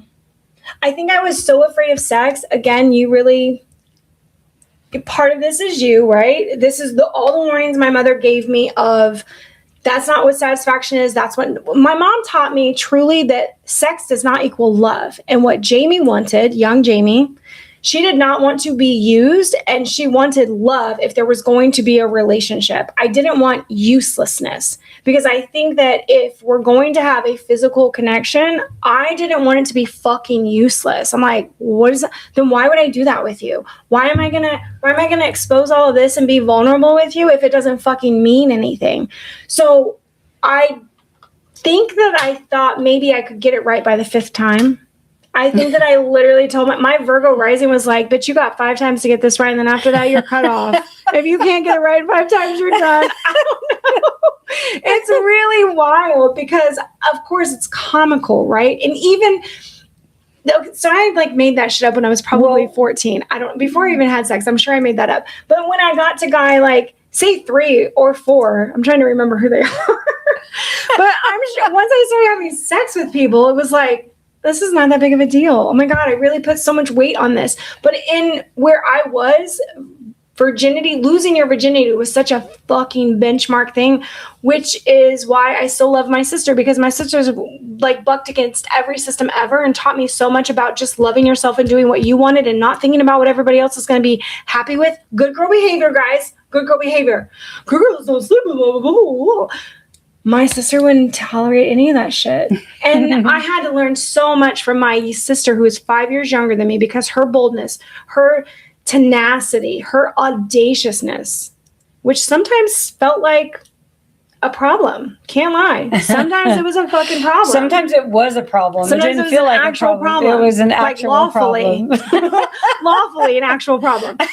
But her energy that never fucking changed, and she's still this person today, and she is this beautiful human being that I learned so much from all the time, is that I take myself too seriously, that I have literally become this indoctrinated person in the patriarchy that says that if I have a certain number, I might not be as worthy. And I've had men tell me, do not tell me your number. I will probably not like you after that. Goodbye now. Goodbye right now. Bye. Bye. If you can judge me off of my past behavior, bye. One of the most just like fucked up things is the men are supposed to go out and sow their wild oats, and the women are all supposed to remain virgins until they're married. So who are the men sowing their wild oats with? Other men? Animals? What? I just think that women got used to lying about it. I think that the whole time we've been doing what the fuck we want, we've just been lying about it and good. And we've been just like... The thing was that women had to lie about it to protect their reputations. Absolutely. Because otherwise they were going to be called branded as sluts and whores and scarlet letters and adulterers and all that shit. I love that movie with Emma Stone. I love it. Yeah, and this is where, if you went back to culture, so we do have movies, right, that enforce both sides. We do have songs, musicians. We have, like, that's our culture as Americans, that we are influenced by the things that are made here that we see on TV shows. I tell my husband all the time, because he is 20 years older than me, that he lived in Mayberry. You guys, his life, when he talks about it, he was a Mayberry kid. I was like, I was more like Shameless. Okay. I was more like in the Shameless world, fighting to fucking get out. Fucking poor. No. Goddammit. I'm not saying we were the family in Shameless. I'm just saying that, like, the Chicago suburbs of just the shit. I love Shameless. Those people are like. And my husband loves Shameless. They're just such classic. My husband loves Shameless, actually. The whole fucking thing is just crazy. But when I tell him things about my upbringing versus his, I'm like, dude, I don't know how we relate sometimes. It's so crazy. And I used to think that too. I used to tell him, stop putting me on a fucking pedestal. Like, I come from the hood. Like, literally. You don't even understand. There was no white picket fence. There was... No, that's where we went to trick or treat for Halloween, where the white picket fences were. Okay, we drove our car 45 minutes away so we could get the good candy. Shit. That was our life. But all right, I hope you guys enjoyed those little stories because it brings up a lot of memories. Yeah, let's move on to we probably spent a lot of time on culture because it's our whole fucking internalized everything. how the patriarchy has become internalized. Then I'm just going to read through a couple things. I'm wrapping it up. See, my mom got to keep it together. We have a lot more still to cover. I know. So. I warned everybody, you need to be on a very long walk for this podcast, okay? Or a very long drive. I love you guys so much, but I'm going to give you a warning because this is big. And it just exists everywhere. We just see it, feel it, everything. All right. So in culture, I want to remind you guys that in movies, when there is trouble, and this has been pointed out by many famous Hollywood actresses, and they actually buck against movies. They will not go to movies who do things like this. But in big action movies, there is always a point when the whole thing is to the climax and the female character turns to the male character and she goes, what are we going to do? It's a fucking thing in Hollywood. So we are literally indoctrinated into this thing where men have more authority, power, and genius. They're going to solve our problems. They're going to be the fucking heroes. We're helpless. We're presented as helpless, basically. Even in our movies. Like you can't make a decision, a choice. Be pretty and be stupid. That's So it is getting better, but and there's Hollywood actresses who talk about this, that they're like, when they read a script and they see that thing, they're like, what? And I've even seen women who are like, now that I've told you this, you're not going to be able to unsee this in movies. And I will blame Disney for a lot of our fucking traumas as believing in good guys and giving people chances that don't deserve them, because they're always baiting us into like, the villain is actually the hero. He's the good guy. Believe in the fucking... Okay. Kiss a frog, right? Yeah, he turns into a prince. Exactly. It's bullshit. So that's the thing with movies within our culture. All right. Women look to the man and say, what do we do? And then when our behaviors and emotions have specific cultural words in America, one of the things I really love about the British people is they use the word cunt all the time. All the time. Which I always had a problem with that word. Not just a problem. The only time my mom smacked me across the face ever was when I said the word cunt. And I didn't even know how bad of a word it was. And we were literally sitting in her room and I said something and it was cunt. And then she was like, wow. And I ran. I was like, what the fuck? My mom has never hit me like that. But that word was... That was a trigger. That was like the word fuck for me when I was like in 6th grade. It's like, oh, you just didn't. This was like 1969 or 70, and nobody said the word fuck. So when you heard that word, it was shocking. Did I ever tell you when Tony was like 6 years old? He didn't, or 6 or 8. He didn't know what that fucking word meant. This is my husband, you guys. Super funny. And he was born in 1960. Okay, so when he was 6 or 8, it was like 1966, 68. Yeah. He didn't know what that word meant, fuck. His dad, his mom stepped out of the door. Again, he lived in Mayberry. Remember that? He lived in Mayberry. And his mom leaned out of the door and was like, he has a brother. Boys, it's time for supper. And my husband, out of nowhere, for no reason, and he didn't even know what it meant, he goes, fuck you. His dad, it's a core memory of his that we've talked about so many times. His dad ran him down, grabbed him up, and like, I don't know, he never talks about his dad hitting him, but he was stuck in a room with his dad for about 4 hours over and over and over again, talking about why he couldn't say things like that. Oh my God. Tony, I remember the lectures. Yes, that is what my husband has done. He's not a hitter. He's never been, like, he didn't hit his kids. He did the torture by talking. Oh, God. And his dad taught him that. So I remember totally that. I forgot. I blocked that memory out of my life. That was a thing that parents in the 60s did, where you're just like, I think I'm going to die here if I have to listen to this anymore. Yep. And you just couldn't say anything. You couldn't do anything. Couldn't get away from it. Core memory of my husband's. I love it because he also did not know what fuck meant and just used it. And opened up a whole bag. So culture's in our word. Kat brought up fuck, so I use that. But for women specifically, bitch. You can literally say the word bitch and then imagine a woman's actions and why somebody would say bitch. Like, there is an actual persona around the word bitch, right? There is a persona. It's like an archetype. It is a fucking archetype, sadly. Slut. So is whore and slut and hag and high maintenance, bossy, diva, crazy. How many times have you been called fucking bossy just for standing up for yourself? Yeah. How about high maintenance? High maintenance? Yeah. Diva. divas. Drama queen. Crazy. Everybody loves that one. Call me fucking crazy one more time. Call me crazy one more time. Call me crazy. I'll show you fucking crazy. Love it. This is American culture for sure. Yeah, I will fucking show you crazy. Yeah, one more time. You think I'm crazy? You ain't seen shit yet. So we're not going to go into this too deep because it is probably a whole podcast on itself. It's something that I'm really learning about, and that I actually, the last witches circle that we got together, I asked everybody, or the time before that, I was like, do people shave? So in beauty, so we went through like culture, school, parents, media, religion, all that shit. The last one is the beauty standards, and I think we can all figure out where we fit in the beauty standards of what's presented to us and what is actually realistic for us. I've done Botox once or twice. I was like, I don't want to do this for the rest of my life. I tried it. I was like trying to live up to things. I was like, yeah, that's normal, right? We don't do this. That was how many years ago now? 4 or 5? I don't know. It could have been before COVID, but we tried it and we were just like, I don't want to do this forever. This is crazy. So in the beauty standards, we think about, it's been called to our attention that our beauty standards have a huge link to pedophilia. And that shit blew my mind, right? Because being clean shaven everywhere.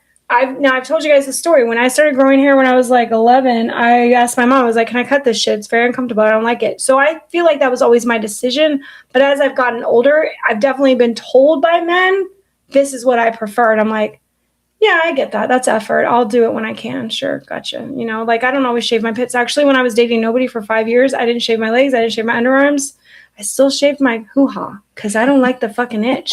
It's a personal system that don't feel like you're one way or another because you do or don't do it. It is personal, I think. But if you're doing it because a man asked you to, fuck that. But the point is that all these grooming standards that men or that society or culture has said, these are the grooming standards for women that are acceptable. Young. They're very much putting women, reverting them like really, really, really childlike, young, right? Yeah, like preteen, like almost preteen, right? Because when you're so skinny, you don't have boobs or ass. You're preteen when you're that skinny. When you're heroin chic, you're preteen looking, or even little boy looking. So depending on what they like, which I've heard arguments for that. But the clean shaven looking really like the eternal youthfulness pisses me off. I'm like, no, I'm actually really proud. Do you know my 2 gray hairs are still here? I looked at them today. I was actually like, I need to make sure they're still here. I have 2 chrome glitters in my head, and I'm fucking proud of those bitches. I'm 45 years old. Look at all the men who want to date women that are, because they're emotionally immature. 20 years younger than them. Emotionally immature. Because they're like, because I'm so hot with my pot belly and my bald head, They're not. They think they offer something to youthfulness. They think they can still get and deserve a 20-year-old woman, young woman. The next thing that we're going to go through really fast, what we hear growing up, these are actual phrases in the U.S. that we hear, and that is good girls behave, okay? Good girls behave themselves. Behave yourself like a good girl. Be a good girl, all right? Don't attract attention. Oh, are you wearing that? People are going to look at you. You're attracting attention. Like, it's on you what people do with their eyeballs, unfortunately. Next is boys will be boys. Which basically excuses any boy, any will be boys. Bad behavior. Yeah. But that's all that does is excuse any bad behavior. Yep. And it's always the environment of women need to protect themselves, not holding men accountable for being the fucking predators. So it's like, protect yourself out there. Did you get home okay? Hey, did you get to the club? Don't ever leave your friend. You can't leave. Yeah, that is protecting yourself. And this whole standard of good girls don't have sex before marriage or babies out of wedlock. And girls who got pregnant back in the day were shipped off to their aunts or some other place. Yeah, they went to visit their aunt for the summer or some shit when really what they really went to was like a nunnery or a girls' home for unwed mothers. This was homes for unwed mothers was a thing in the early 70s. I was actually in one, not because I was pregnant, but because the state didn't have anywhere else to send me. Yeah, and it was a whole huge Crittenden, home for unwed mothers in Los Angeles. This was she was just a runaway, or it was just a runaway. But they didn't have anywhere to send me. It's so cool that you actually got to experience that, but not be in the thing of it. Yeah, everybody in there was pregnant but me, and they were all like 14 and 15-year-olds. Fucking hell! I was 12. Yeah. So now we're going to go into the automatic thoughts. This is what sparked this entire podcast, is what happened with Kat. She had an automatic thought, didn't like it, was like, what the fuck is that? Let's call attention to it. Let's root that out. I want to find why, and I want to correct it. And this is what we do when we are trying to better ourselves. So when you come across your automatic thoughts that think when you're just in public and nobody can hear you, and you think it and you're like, what the fuck? Why did I think that? That's not who I am. Yeah. This is what happened. Or that was fucked up. I don't know why I thought like that. I don't know what made me think that, or even sometimes. Well, now you know what made you think it. Well, I do. Do you feel guilty from it? Or shock? Like, what's the feeling that happened with it? Yeah, I was shocked. Yeah. Honestly, it really shocked me. I was like, what the fuck? Yeah. Where did that come from? When I have them, it shocks me too. I'm like, who was that? Yeah, exactly. It's like somebody that you don't know has put a thought in your head, and really what it is like all this ingrained stuff that you're carrying around that that we're trying to purge and change and recognize, become aware of, so that we can change it, because that's what it takes, is for us to become aware, and then we can start to change those awareness. Those then you can change it. Yep. So defining automatic thoughts. Yeah, this is just something. It's like it's fast, it's unconscious, and it's a conditioned response. It's something that is like you learned this so long ago, you don't even know where you learned it from. It's just part of the culture. Like all these things we've been talking about, the culture, the schools, your home environment, all the things that we covered up here, and on how things were internalized. What religion, parents, media, school, culture, all these things. This is where those things started. That's where they took root, and it's where they have stayed in until they surface again, and we confront them. Then we can't change them. And so that will happen to us. I feel like those things happen to us. We're just going along. I'm just going along, minding my own business. I'm just reading something. All of a sudden I'm reading something, and I have this like crazy. I was like, what? Why did that come to my mind? Yeah. But what I love, you guys, I want you to remember that when you are able to witness, question, and then like, what the fuck, a automatic thought, this is real growth in your life right now. You are changing into the person that you probably want to become, because if you weren't able to recognize that as a fucked up thought, you're not changing. So all the thoughts that we have throughout our day, so many of them go unnoticed, right? Our brain deletes millions of thoughts that we have because our body can't process and hold everything. But when she was able to literally pinpoint a thought and be like, what the fuck? Who is that? That means that not internally yet. There's still systems that have to be shook and rooted out and fucking destroyed, burnt, right?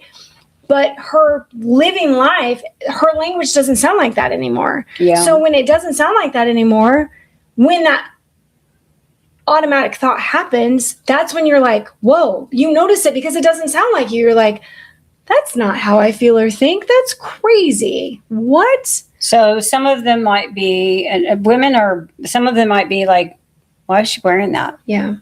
Why did she do that? Why did she go there? What was she doing in that space? If she hadn't why done did she go to the club at 2 a.m.? Why did she not go home? Why was she yet? walking home alone? If she hadn't done A, then B wouldn't have happened, We are making excuses for why things happen to her that actually make it her fault.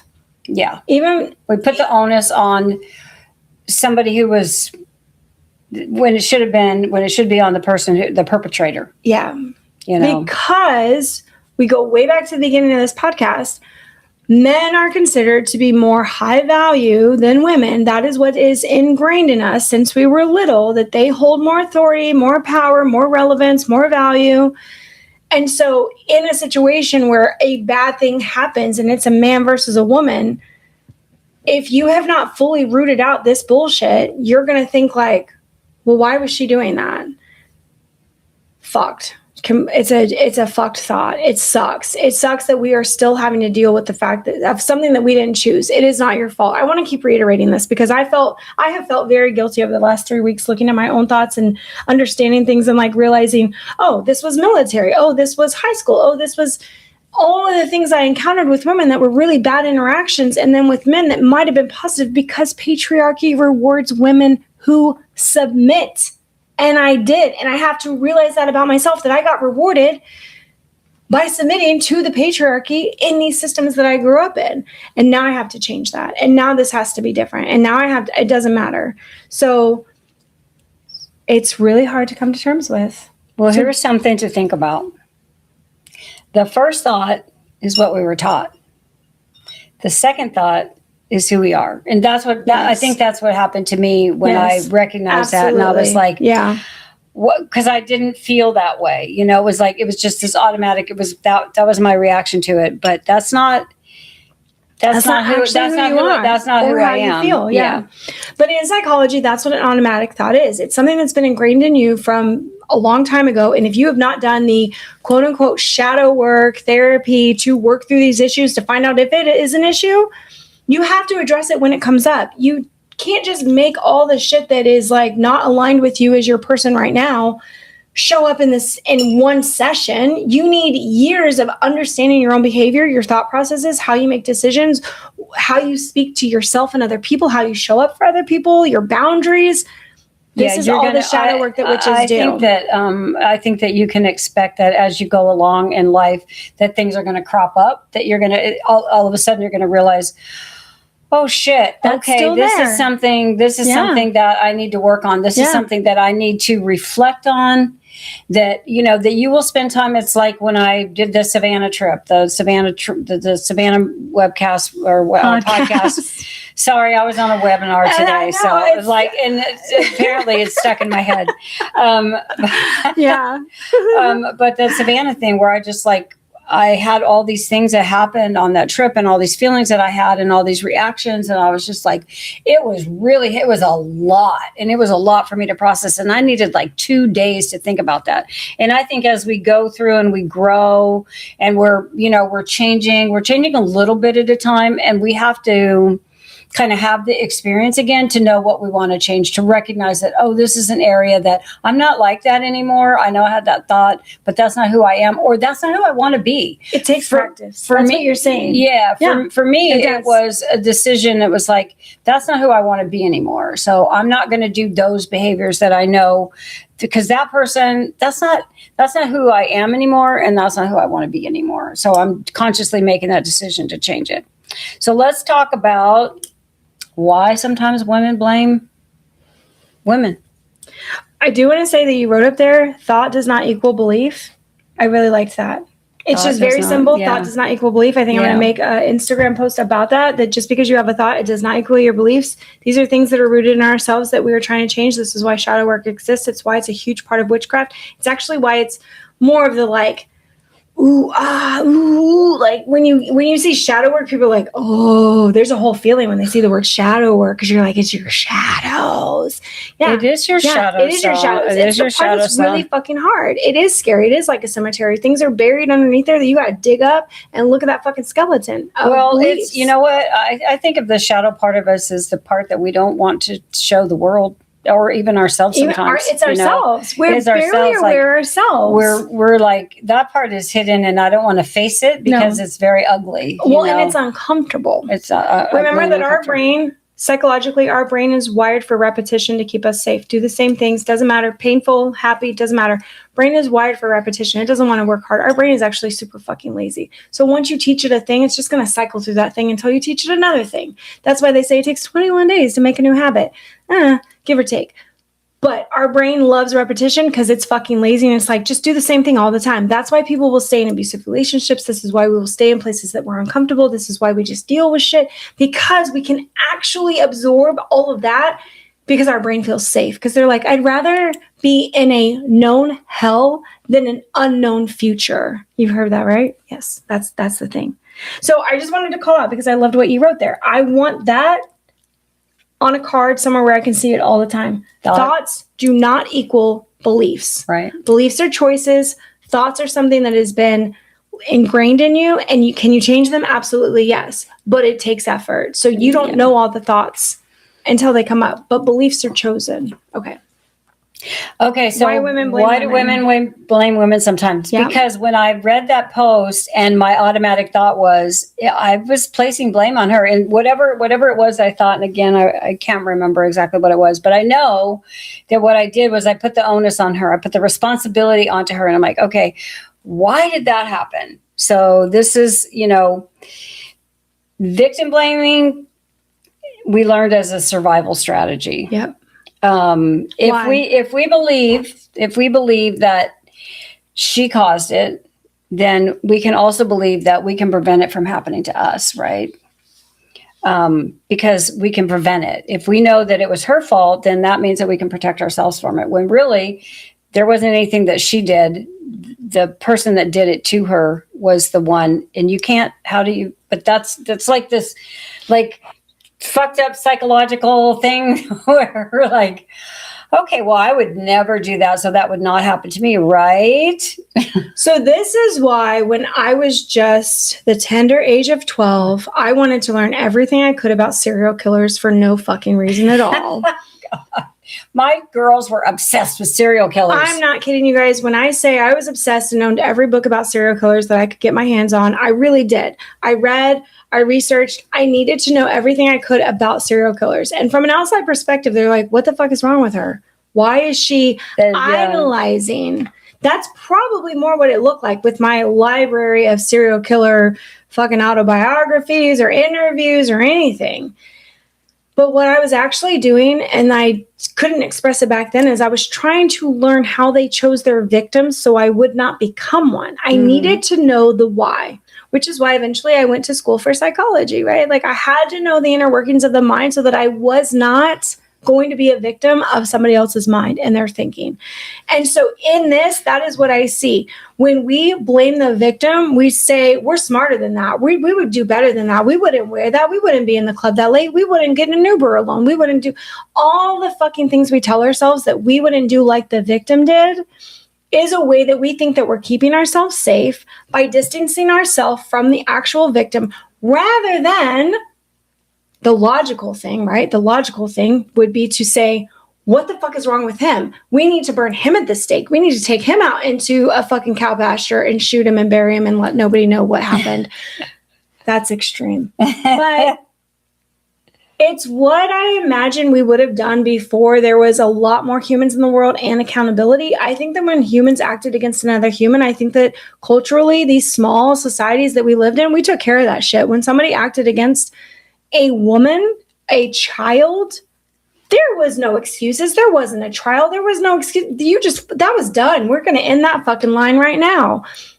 That's how I truly think that we probably behaved before religion. No, now we give people chances. Now we just shift pedophiles around and now we put them online and just say, well, as long as people know that you're a pedophile, we are all safer in our neighborhoods now. Surely now that everybody knows about you, you're not going to be another sexual offender. Sure. Right. Yeah. We'll go with that. So I think that it's ingrained in us now to just say, we have to not be victims. We have to figure out what the victim did wrong and then not be that. I think that that's where it comes from, but it's still fucked up to look at what the victim did rather than what the actual person who did the crime did. Yeah. It sucks. Look, it's a hard thing to think about, talk about anything.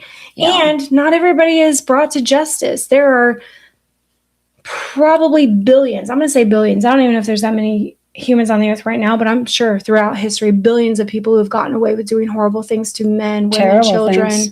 Yeah, we know that. Boys, girls, animals. I'm thinking, this is why sometimes my soul has a hard time being here. Yeah. If you guys feel that, I feel that, just so you know.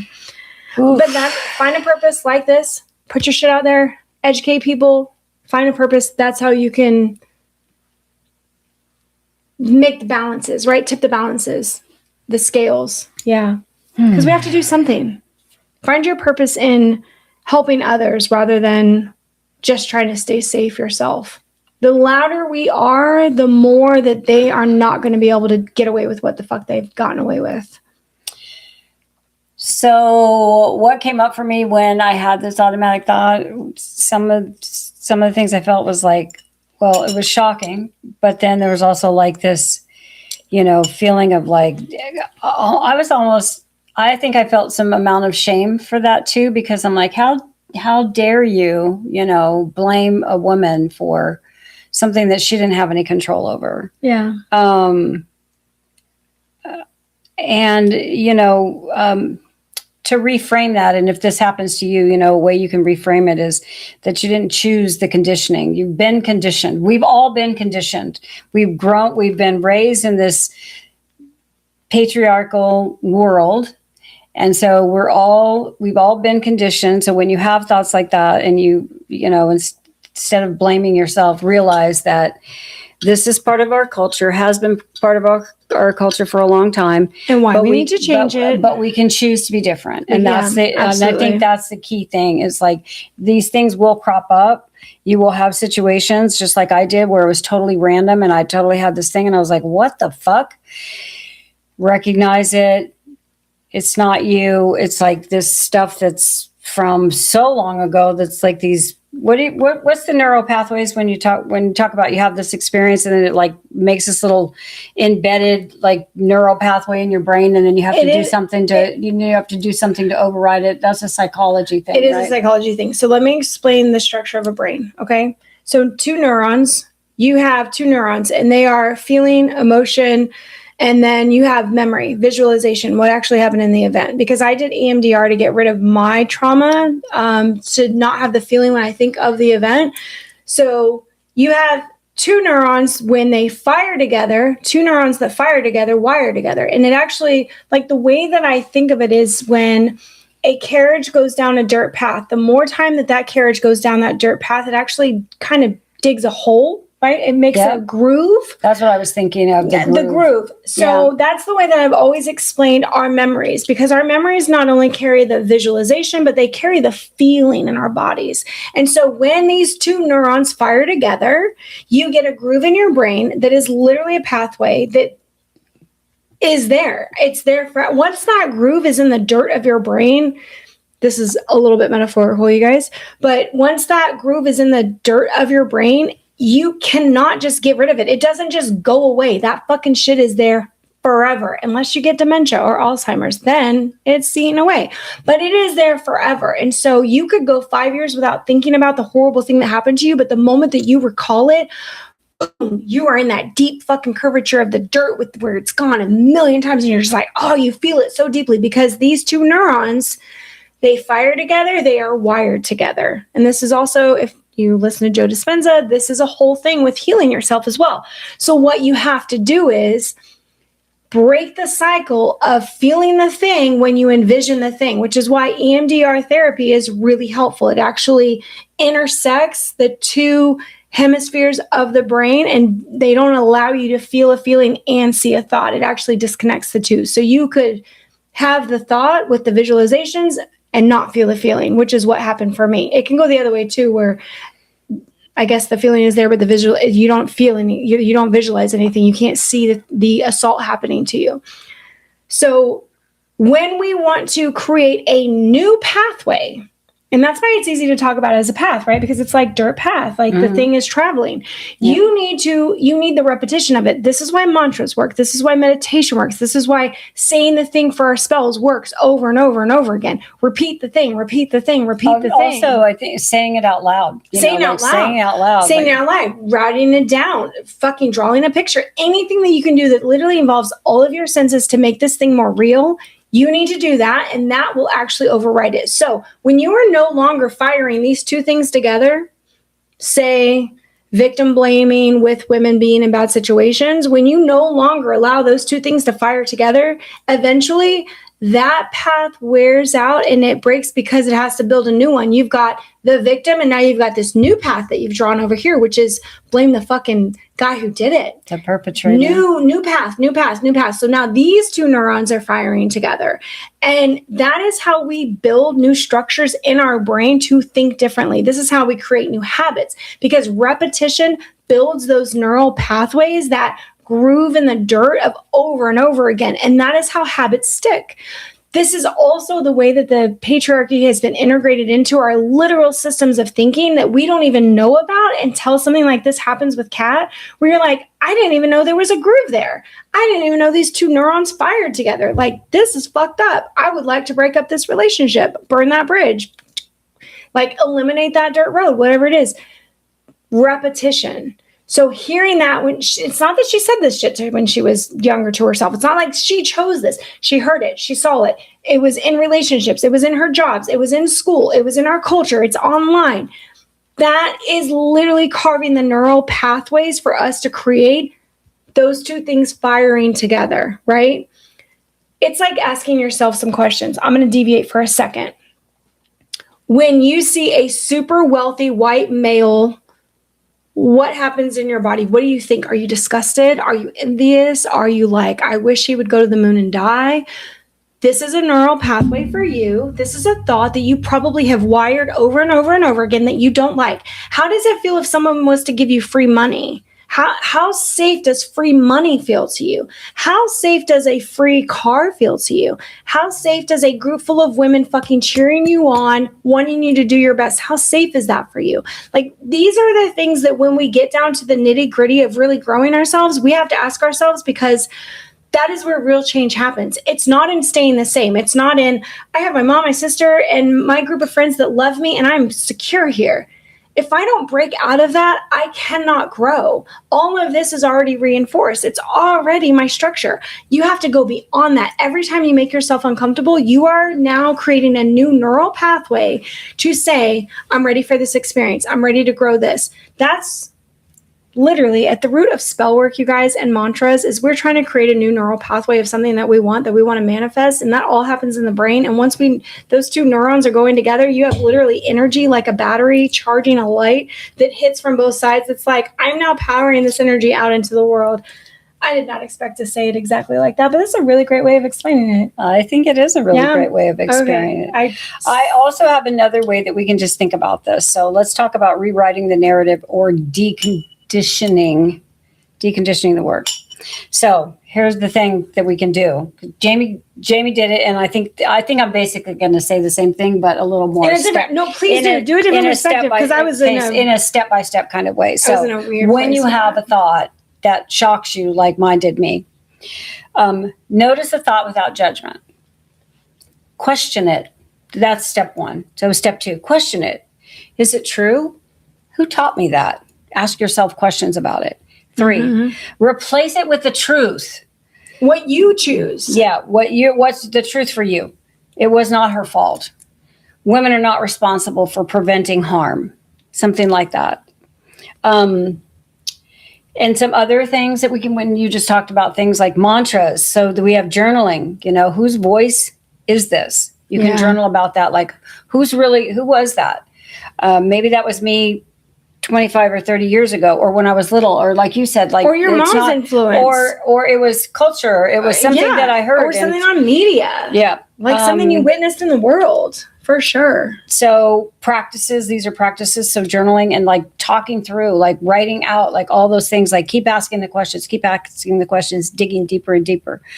Candle ritual for releasing these inherited beliefs that we have, these programs this programming that has happened to us over the course of our lives through all of these different things that we've been exposed to. And then the affirmations or the mantras that we can write that will rewrite the brain. Carve a new path in your brain. Carve a new path in your brain. Carve a new path in your brain. Just fucking carve it out. Decide what you want. Repeat that thing over and over again. That rewrites it. That's it. Okay. I know our last thing, second to last thing kind of, but it's the patriarchy with the witch wound, because the witch wound was really popular to talk about. Like those words were super popular probably 3 or 4 years ago, the witch wound. And I was like, wow, I've never heard it quite expressed that way, but I get it. Now I understand it. I've looked into it and how people express it. And, it's just this like historical silencing of women's power and thinking that we dared to venture into men's fields, but truly, I just want to say, like, actually men got into our fields. Like, if you think about science and medical stuff, like, women were doing this way the fuck before men. But it's just been taken over. I think about the women through history that I read these little clips about women in history who did something, who discovered something, but then men got the credit for it. Oh, yeah. Or built, or like, if you guys know the story of the Brooklyn Bridge and the building of that, and the woman whose husband was sick. Actually, he was very sick, and she was the one who built it, but she had to keep that on the down low because it wouldn't be accepted. Because nobody would accept that a woman could just women aren't smart enough for that, or they couldn't be trusted with something as big as like this huge engineering feat of the Brooklyn Bridge. There's lots of instances like that in medicine. There's been discoveries in medicine. Too.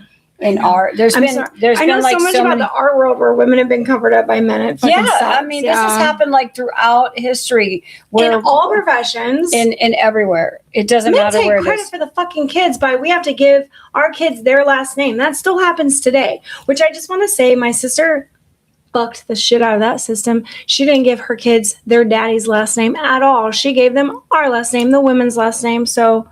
Well, technically my dad's last name, but no, it's her maiden name are her children's last names. Yeah. Again, my sister is bold and beautiful and fucking bucking the system. And I love that. I didn't. I gave my son his dad's last name, so I don't know. So the other thing, of course, that, the witch wound, punishment for autonomy, intuition, and our sexuality. Mm-hmm. I mean, for how long were men allowed to lock their wives up in asylums and just say they were crazy or mentally unfit or lunatic. Just lunatic. Lunatic comes from being crazy by the moon. This happened like all the fucking time. Yeah. Women could just be disposed of because we had no power, we had no autonomy, we had no rights. Men were believed every time. It didn't matter. They were believed every time. I mean, women are still persecuted in the world today when men say, my wife cheated on me, she needs to die. Like, that still fucking happens today in this world, that women have no authority over their own lives or are believed by anybody. It's like the man's word is law. And speaking of that, so they had no legal standing in our judicial system. Mm-hmm. They couldn't go to court, and there was no fight for themselves. They couldn't fight for themselves. They didn't have a legal standing. It was all men. And how that energy still echoes today, feeling unsafe with other women and is part of the witch wound. Because we couldn't band together, because if we did, then we were truly back to the witch hunts, when women stood together, you could be accused by another woman. So actually being a woman's friend wasn't your best bet on survival. And we learned that through the witch trials. And that's part of the witch wound, is not only that women had to out other women to save themselves, men had to out other women to save themselves. So friends of theirs, neighbors, this lives in all of us. It's less talked about with the men's community, that they actually had to betray women that they probably loved and trust, but they were trying to save themselves. And it keeps coming back to safety, on why we sort of absorbed these bad behaviors, because we are all trying to keep ourselves safe. And even the word fucking martyr, even that, being tied to something that's like, you're going to let yourself die for a cause that's not even about you. Like, these are all historical references to people trying to stand against a system that was just ready to off anybody that disagreed with them anyways. It doesn't matter. It's not even looked at as a good thing anymore. Yeah. Internalized patriarchy is part of the larger witch wound that women carry, or the larger wound that women carry. Because we still have to deal with the fact that even though we don't like it, it is internally in us, and we have to fight against it all the time. And it takes time to get it out of your system, to recognize the thoughts, to change behaviors if you want to even, I talked to Kat about, I need to be able to love the men in my life without hating them and knowing what the patriarchy is. Because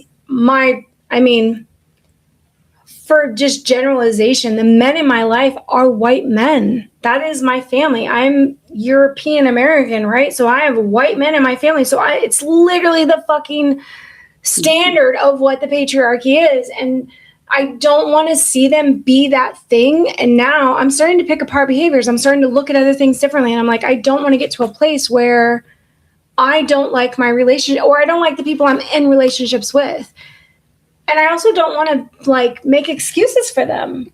So I'm already talking to my son about this. I've brought up multiple subjects with my husband just to see where he stands. And although those are my two relationships that I care about the most, you know, I'm just going through basically a discovery phase of, yeah, how can we all change for the better? How can we shift our beliefs? What are the things that are hiding? We don't fucking know, because I have an amazing relationship with my husband. I think my kiddo is pretty fucking great.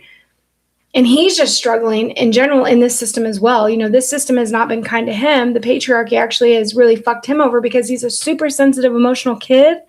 And that's not boded well for him in the school system and having guy friends and understanding what his purpose is and feeling manly. He's like, he told me probably a year ago, he's like, how am I ever going to learn to become a man when my mom raised me? I'm like, yeah, see, that feels fucked up. Like, you feel less than just because you were raised by a mom. So we're learning together, and I'm addressing these things, not heavy where nobody can breathe, but little conversations. And I think that when you have men in your life that you love and that you want to make sure that you're being heard, your thoughts are being felt, right? That you're reaching out. I will say don't be too overbearing. We all need time to shift and change. Like, have a little grace with that, but stay persistent.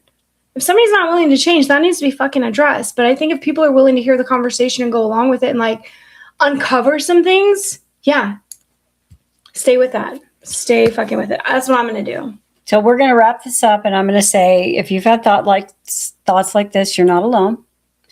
And the awareness, becoming aware of them, that's your power right there. That is the power that you have. That is the power. We don't heal ourselves by shaming ourselves. We heal ourselves by seeing and choosing differently. Yeah. That's how we start making changes. And it's not overnight, you guys. Don't rush this. You're okay. Give yourself time. That's what I talk about with grace. This is not an automatic switch. It's not like you're going to decide it, and then if you fuck up, it's not okay. Listen, give yourself grace and time and change, and then give it purpose. Dedicate some time to that thing, to changing in the way that you want to. If that is what you want, give yourself time to do that. And it doesn't need to be automatic. You are not your conditioning. You are the one who gets to rewrite it. That's right. You get to be the change in the world that you want to see. That's it. I love you guys so much. This was a 2-hour podcast. Thank you so much for being here with us. It's a big topic of patriarchy. We love you. And we're all just trying to survive this shit, right? Like, let's just do what we grow. can. And I think survive it, and then grow from survive it and grow. There's some survival first, grow, survive, grow. Do what you can. Literally, don't become so overwhelmed that you can't handle it. Don't shut off. Don't let it get you so bent out of shape that you shut off. That's the worst thing you could do. Handle it little by little. And like, you hear this, maybe don't look into anything for a month. Just sit with it.